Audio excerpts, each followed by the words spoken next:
Ngizokhuluma bafethu lento engiyikhulumayo ngicabanga nokuthi ngithi usilindile ngayirecord nguye ngishaya nawe uvalo ukuthi maye ngayirecord angisasebenzeli kuphela la ebandleni abantu bazalwane ngisebenzela ukuthi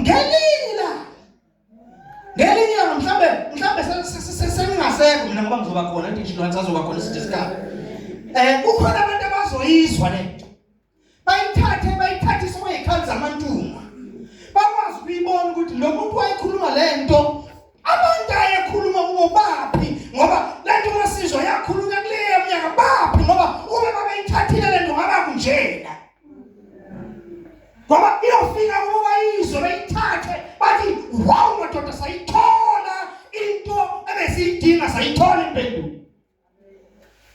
Amen. Nawu bazalwane ngisho ukuthi ke thina njengebandla as a leader ye society. Amen. Hallelujah. Hallelujah. Amen. uNkulunkulu usenzele ukuthi usidalele ukuthi ulandzele ukuthi ibandla abantu bonke balibuke ibandla. Mabebuka ibandla babona ukukhanya. Amen. Mabebuka ibandla babone ini? Bakwazi ukuphuma ebumnyameni. Bazolibona ibandla likhanya. Kodwa bona bese ebumnyameni. Akekho umuntu othanda ubumnyama. Mayibuka ibandla libuka lisekukhanyeni kukhanya uzobalekela ekukhanyeni. Amen bazalwane. Ngoba la hleli khona njengoba kumnyama kusho ukuthi nokuphepha kukho. Amen. Now njengebandla ke into ebalulekile nicishe nemphakeme kunazo zonke izinto. Amen. Ibandla liphakeme kunayo yonke into ongahlucabanga. Amen. Hallelujah. Kuna yonke into ongahlucabanga liphakeme. Amen. Liphakanyiswe yini? Liphakanyiswe ukuthi liphethe into uNkulunkulu ayiphakamisa phezu kwezinto zonke. Wazi wayiphakamisa ngaphezu kwakhe yena uNkulunkulu himself. Izwi lakhe. Lithi iBhayibheli waphakamisa izwi lakhe ngaphezu kwakhe uqobo abantu bazalwane. Amen. Hallelujah. Amen. So ngizama nje ukubonisa ukuthi ibandla libaluleke kangakanani. Amen. Now, okuningi afanele ngisaphindele ukho kodwa ngiyaphindela ngoba abantu abayithatha into bayithathe bayigcine bayilonde kuze makwakhiwa bakhele phezulu kwalo kwasebenakho. Amen. Hallelujah. Hallelujah. Funeka futhi ngabokunya ngisaphindi kodwa ngiyaphinda ukuthi ibandla is a nation of God. Ibandla isizwe sikabani? SikaNkulunkulu. But lesizwe into ehlukile ngaso sihlanganisa zonke ezinye izizwe kuzo. Kuso khona zonke ezinye khona ngisho bakaIsrayeli. Amen. Hallelujah. Nabo babe isizwe sikaNkulunkulu but bafika la isikhathi khona ukuthi uma besubuzwe babo kuba isizwe sikaNkulunkulu sekufanele manje babuphile bengaphansi kweumbrella yodwa ephethe izizwe zonke okuyibandla. Ngiyacabanga ukuthi futhi ngabe le understand abazalwane. Lento engisho elibalulekile mayithatha kalula ibalulekile. Amen. So manje ngoba sifunda uIsrayeli wasifunda ngebandla. uNkulunkulu wathi ngoIsrayeli wathi isizwe sakwaIsrayeli uzosinika imithetho ehlukile. Uma siyigcina kuyimvumelano babe nazo noNkulunkulu. Uma siyigcina le mithetho uNkulunkulu uzokwenza ukuthi izimpi zonke ababhekana nazo bayinqobe. Kuzoba kuhle empilweni yabo bazobusiseka. Yonke into izokwenza ukuthi i-attention umnako wesizwe zonke sisibuke sijani lesizwe. Onjani uNkulunkulu walesi sizwe. Amen bazalwane. Hallelujah. Bese bayamfuna noNkulunkulu walesi sizwe ngoba bayasibona ukuthi lo Nkulunkulu walesi sizwe siyamdinga. Asike isizwe sinamandla nje. Asike isizwe siphumelela kanje. Asike isizwe sinqoba kanje. Amen bazalwane. So ibandla lingene kwakunye isizwe saIsrael kwakuyisithunzi sebandla. Amen. Hallelujah. Ngoba isizwe sangempela uNkulunkulu ayifuna ukusidala sesabhele sasiyibandla. Hallelujah. The generation of Jesus Christ. I-generation kabani? KaJesu Kristu. Thina sizalwa nguye. Amen. Siyinzalo yakhe yena kuyinzalo yowesifazane. Wazala thina abantu bazalwane. Amen. So thina naye simunye. Nkosi Musa mayibusise. Hallelujah. So ibandla lime endaweni yakhe. Lime endaweni kabani? Yakhe uNkulunkulu. Noma uJesu. Amen. Lime endaweni yakhe naye ekhona ekulo. Ibandla ilonke likwazi ukuveza ukuphelela kaNkulunkulu. Amen bazalwane. Anything makuthiwa idinga emhlabeni ubhekana nanoma ngabe yini obhekene nayo, you don't need anything else but you need God. You need God. But the God we are talking about, uNkulunkulu otholakala ebandleni. Ibandla lirepresenta limelelo yoNkulunkulu. Amen bazalwane. So, liyisizwe lesikaNkulunkulu. Now, ngithanda ufuna ukushumayela, ufuna ukukhuluma. Amen. So, uma besinjalo ke nje ibandla selichaziwe. Ngilichazanga ngaqedela kodwa bengichaza nje.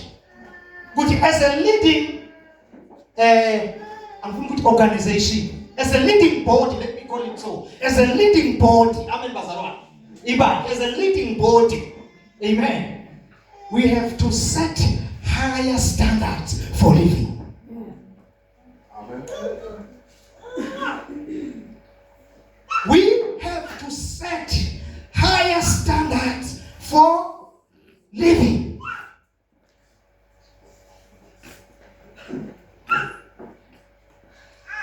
Yithina njengebandla kufanele sibeke ama-standard aphakeme okuphila lezo bazalwane, because yithina okufanele kubukelwe kithi. Akazo mana ngizwe bazalwane. Abantu abantu bayangizwa yini? Hallelujah. Now njengamanje ibandla is in a big mess. Amen. Mhlawumbe abantu bafundisi bazothi hayi lo muntu eyikhulumayo akayazi kodwa uzoyizwa namhlanje ukuthi ngayazi. Amen. The church is in a big mess. Amen. We as a church, we as we have to set the house of God in order. Amen. Hallelujah. Hallelujah. Nangizwa ngoba bazalwane. Ningizwa kahle.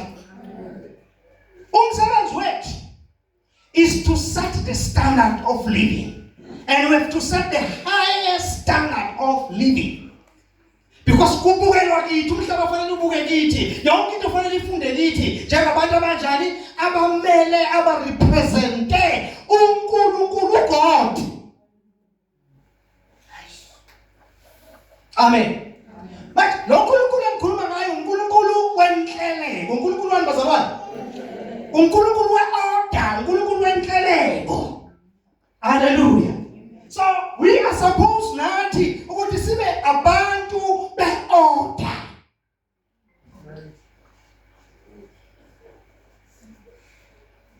Amen. Hallelujah. Sifanele ukuthi sibe abantu bani? Be-order.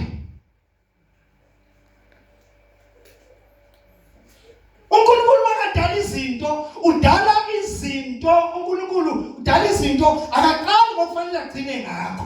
Uqala ngokufanele aqale ngakho, agcine ngokufanele agcine ngakho. So nathi endlini kaNkulunkulu izinto kufanele zime ngendlela uNkulunkulu asifuna ukuzimisa ngakho. Amen. Amen. Na ngifuna ningilalele kahle bazalwane, ngikufundisa lento ngoba kumsebenzi wethu ukuthi mase siyazi siyifundise ebandleni. Siyenze njani? Siyifundise ebandleni. Kuzoba lula ukuthi siyifundise ebandleni mase uyizwe kahle yonke. Umsebenzi uma singayifundisi thina ebandleni singayilwela ukuthi mayenzeke. Amen bazalwane.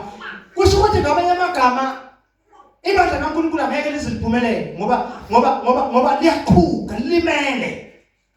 Amen. Hallelujah. Lese jamba bazalwane. Limele.